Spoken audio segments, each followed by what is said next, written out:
తిరుమూరు ప్రాంతంలో రాజుగూడెం ఎర్రమాడు గ్రామాల మధ్య ఆర్ఎండ్బి రహదారిపై 4 అడుగుల గొయ్యి ఏర్పడింది. ఇది తిరువూరు ఊటుకూరు ప్రధాన రహదారి కావడంతో ప్రతిరోజు వందలాది వాహనాలు ఈ మార్గంలో ప్రయాణిస్తున్నాయి. గొయ్యి కారణంగా అనేక ప్రమాదాలు జరిగాయని వాహనదారులు ఆందోళన వ్యక్తం చేస్తున్నారు.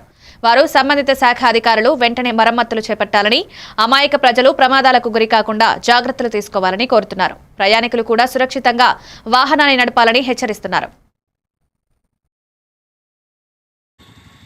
ఎగిరి కూడా తెస్తున్నా ఆగు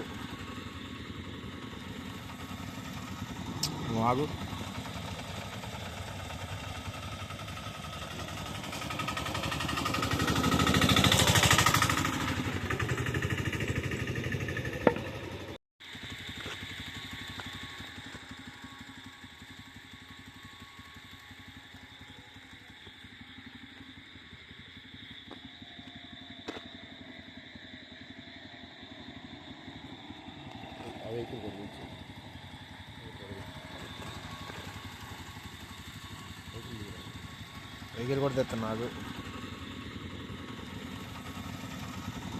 ఆగు